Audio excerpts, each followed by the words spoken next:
helvétique historique, exterminé à la fin du 19e siècle. Il a été réintroduit en Suisse dans les années 70. Environ 250 lynx adultes protégés vivent dans le Jura et dans les Alpes. Mais surprenamment, peu d'entre eux sont en Valais. Un important braconnage en serait la raison. Le service de la chasse valaisan, en tout cas, nie tout manquement à son devoir de protection. C'est l'enquête de François Ruchti.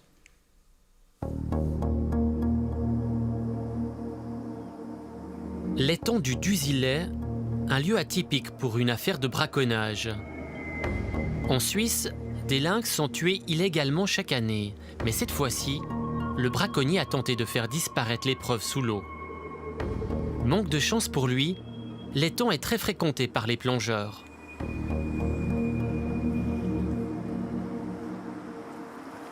Vous avez trouvé où le collier à lynx? Juste ici à 10 mètres. 10 mètres du bord, 3 mètres de profond.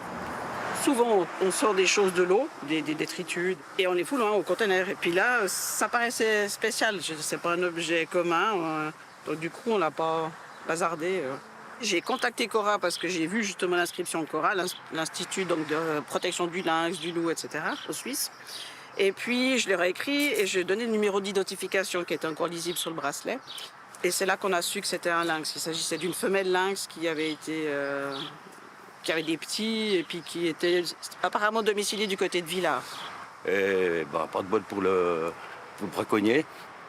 Parce que c'est un lac école, hein, c'est ça, il y a beaucoup de plongeurs, il y a très régulièrement... C'est un lac artificiel, il était fait creuser pour faire le remblai de l'autoroute. Donc, puis ça fait la joie des baigneurs et puis des plongeurs, bien sûr. Un suspect est identifié, mais aucune condamnation n'a été prononcée par la justice. Ce collier de géolocalisation, c'est celui que des scientifiques ont posé sur une femelle lynx, Nati. Son corps n'a jamais été retrouvé. Nati avait 2 bébés. Ils ont été recueillis et soignés. Peu de temps après ces images, un des orphelins disparaît à son tour. Victime présumée du braconnage intensif à l'entrée du Valais.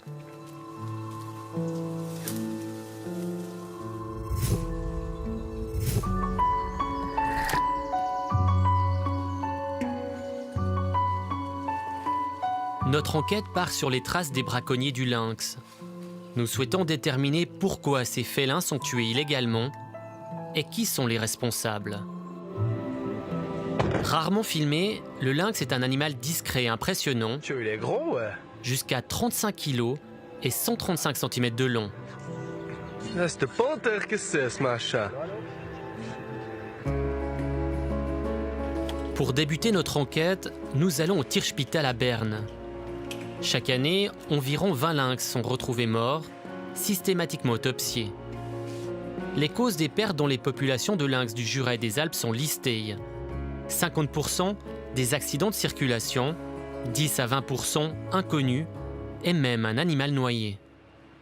Ces chiffres sont certainement sous-représentés. Chez les animaux sauvages, il y a toujours beaucoup d'animaux qu'on ne retrouve pas. Donc, parce qu'ils vont mourir dans la forêt, puis il faut vraiment de la chance pour découvrir les carcasses. Malgré ce braconnage caché, le professeur Riser constate de nombreux décès suspects. J'ai vu plus d'un lynx empoisonné. Une fois, on a même retrouvé des gants par terre et puis un poisson. Parce qu'il y a des gens qui avaient dû penser que le lynx, en tant que félidé, mangeait du poisson. Et le poisson était ouvert, éviscéré et rempli de poison. Des accidents de circulation parfois étranges, comme pour ce lynx. Donc là, c'est une radio d'un lynx. On voit la patte. Ici, il y aurait les coussinets au bout des doigts. Les particules blanches là qu'on voit qui se détachent vraiment du reste, ce sont des plombs de chasse. Et entre 2000 et 2005, on avait calculé que chez les lynx âgés de plus d'1 an, on avait 22% des animaux qui avaient des plombs comme ça dans le corps, indépendamment de la cause de mort.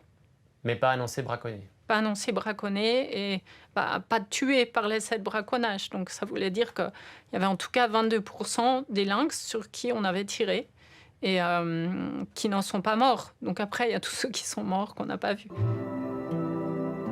Autre constat troublant, des petits orphelins sont souvent retrouvés sans leur mère en automne. Coïncidence ou pas, le mois d'octobre, c'est la période de la chasse.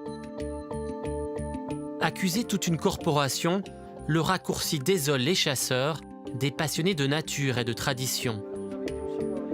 Le président de la Diana neuchâteloise est catégorique. Alors je vais être extrêmement clair là-dessus. La Fédération des chasseurs neuchâtelois n'accepte aucun acte de braconnage. C'est une question d'image. À un certain moment, j'entends, on n'est pas là pour braconner, on n'est pas là pour... On est là pour chasser, pour réguler. Réguler ce félin, car ce n'est pas un petit chat mignon.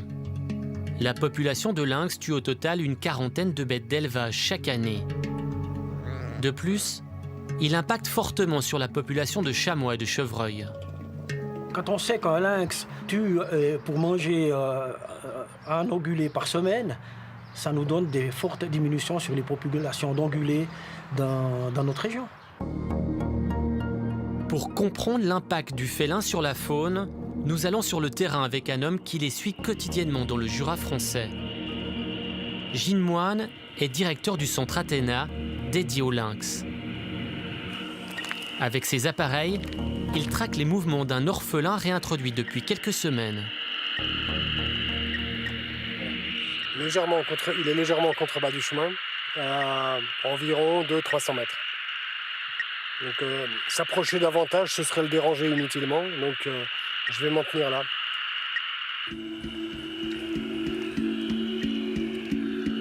Une dépouille d'un chevreuil se trouve dans la zone, 10 jours que le félin revient sur sa proie. Gilles Moine veut vérifier la caméra à détection de mouvement.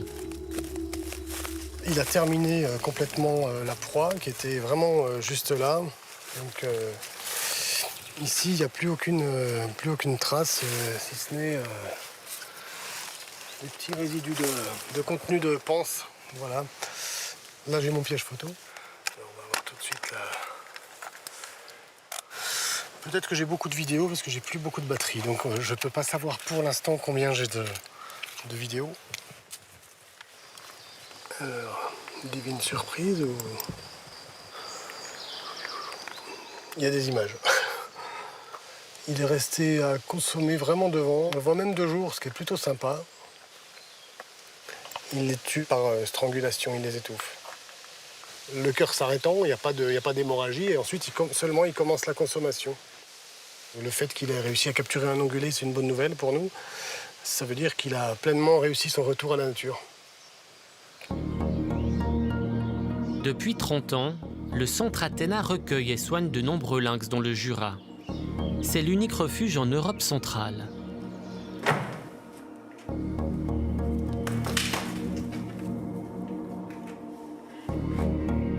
Il y a une part de la population qui ne tolère pas le lynx et sans parler de braconnage organisé, je pense que le coup de feu à l'occasion ou dans certains cas, des gens qui décident de détruire le lynx, ça existe. Pour contrer le braconnage, ils relâchent régulièrement des bêtes. Vous avez fait 21 relâchés. Est-ce que ça ne change pas l'équilibre des lynx dans le Jura ? La preuve que non, puisque la population est en stagnation. Donc en fait, on a à la fois ces problèmes de collision, de braconnage, des problèmes sanitaires émergents qui sont vraiment, à mon avis, une source de préoccupation importante pour le statut. Mais 21, c'est pas trop. 21 en 30 ans, non, c'est pas trop, non. Une population de lynx menacée, les chasseurs ne sont pas de cet avis. Nous, encore une fois, on n'est pas pour un tir de lynx, on est pour éventuellement des translocations pour que la densité redevienne à un niveau acceptable pour tout le monde. Actuellement, la population de lynx est en légère augmentation dans le Jura, mais elle reste très faible en Valais. Cette situation n'a rien d'étonnant pour le professeur de biologie Raphaël Arletta. Il dénonce un braconnage systématique à l'entrée du canton. Donc ça, c'est un des passages obligés pour les lynx qui passent, qui font Valais-Vaud-Valais ici. Il y en a tout le temps qui passent. Il souhaite nous montrer des preuves, 17 pièges à lynx, dont certains en état de fonctionner. Alors là, on voit très bien un collet. Et puis là, on a la pierre qui sert de contrepoids. Il faut imaginer que l'animal, quand il passe la tête là-dedans, il actionne le mécanisme Et puis l'animal gicle en l'air et est mort par strangulation. Puis là, on voit bien que c'est parce que c'est un passage. Oui, c'est au sommet de la falaise Il y a ici. la falaise à notre droite et puis... Voilà, ce qui va éviter la zone trop ouverte et puis passer là le long. Quoi. Non, mais c'est un vrai problème. Il y a une omerta là derrière qui est incroyable. Tout le monde sait quasiment qu'il y a des lynx qui sont braconnés. Et c'est évidemment les chasseurs qui sont dans le collimateur. Raphaël Arletta est décrié par certains milieux valaisans, notamment des chasseurs. Dans une nouvelle étude, il montre l'impact du braconnage. Ces 17 pièges, ils sont exactement dans le corridor d'entrée des lynx qui peuvent coloniser le Valais. On a à peu près une douzaine de lynx indépendants qui vivent actuellement en Valais, alors qu'on devrait en avoir 55 à 65 dans les grandes lignes selon les conditions de l'habitat, selon les conditions des proies. Et ça, c'est une anomalie. Et notre étude a montré qu'en fait, la seule hypothèse plausible pour expliquer cette très très faible densité, c'est le braconnage. Pour comprendre qui a posé ces pièges, il faut aller voir un homme qui détient d'immenses archives. Jacques Rime est naturaliste, passionné par le lynx. Les chasseurs disent que c'est les écolos qui ont réintroduit le lynx. Ce n'est pas les écolos, c'est le chef de la chasse de l'époque qui a réintroduit le lynx, un gruyère, qui s'appelait Karl de Saxe. On peut tourner des pages et des pages sur tout ce qu'il y a eu sur le lynx. Alors voilà l'histoire du Valais, on arrive en Valais. Cette photo, elle a fait le tour de la Suisse. Alors, c'est un braconnier valaisan qui se montre avec ces deux lynx qu'il a pris au collet. Il les a pas tirés avec le fusil? Non, ça se voit bien qu'ils ont été pris au collet, on voit bien. Et puis là... Ah, vous dites la marque de strangulation? Voilà, on voit bien, elle est vraiment visible. Pourtant, officiellement, ils sont morts dans un accident de voiture, des deux. Alors, mais c'est n'importe quoi. Un sacré bonhomme. Si, de toute façon... Les lynx et les loups, on les bousille, on possède tout. Voilà. Tout le monde sait où sont ses pièges. Il n'a aucun ennui. Il a braconné toute sa vie. Dans son chalet, c'est plein de peaux de lynx. Ce poseur de pièges à lynx, récidiviste, a été condamné à une seule reprise. Décédé récemment, il se vantait dans la presse d'avoir formé la relève. Des braconniers célèbres, des pièges connus de tout le monde. Pourquoi le service de la chasse du Valais n'arrive pas à les stopper? Pour y répondre, nous avons rencontré deux collaborateurs du service. Un des deux nous explique la politique interne. Nous avons retranscrit ses propos pour garantir son anonymat. Quand j'ai commencé mon travail au sein du service de la chasse, la politique interne était « un bon lynx est un lynx mort ». Maintenant, le service se méfie et le message a un peu changé. Si vous tirez un lynx, il faut vous assurer d'être seul. Si vous êtes attrapé par un bio et un écolo, le service ne va pas vous défendre. Moi, j'ai déjà tiré un lynx. J'ai un collègue un jour qui m'a dit avoir trouvé une carcasse de chevreuil fraîche. Le soir même, je me suis mis à 100 mètres et j'ai pu abattre le lynx. Pourquoi avoir tué ce lynx? J'étais formaté, j'ai pas vraiment réfléchi. Je le regrette maintenant. Il faut que ça change.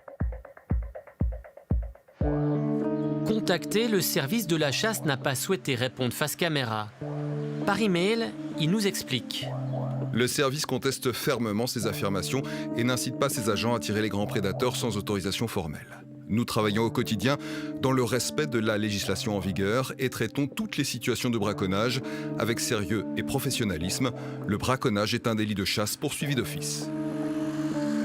En 10 ans, 2 cas de braconnage de lynx ont été dénoncés à la justice valaisanne. Pour le naturaliste Jacques Rime, il faut faire plus pour protéger ce félin. Le lynx a peut-être 3 qualités que nous, les hommes, on a de la peine à accepter. Il est libre, beau et intelligent. Donc c'est terrible pour nous. Enfin, une partie des hommes n'acceptent pas ça. Admiré par certains, détesté par d'autres, la population de lynx reste fragile. La Suisse compte 250 individus.